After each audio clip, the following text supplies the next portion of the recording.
Hello guys and welcome to a new brand video, and today I'm going to show you how to update your Microsoft Teams desktop application.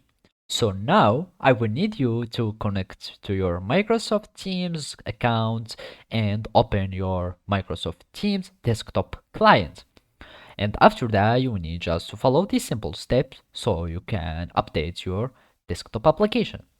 So now the first thing that we need to do is to go to our application or our software settings, and we can find them here next to our profile picture, and you will find this 3 points action button, and you are going to click on it, and here we will find check for updates. So basically, when you are going to click on it, here it will notify you that they will check and install any updates if they were available. So basically, all you need to do is just to work regularly or wait for the updates to be installed and downloaded to your Microsoft Teams application or desktop client.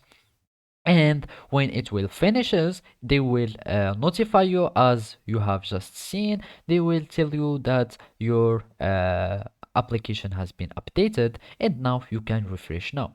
So basically I have my application that has already or that is already updated, so I'm not sure if they are going to give me the same notification.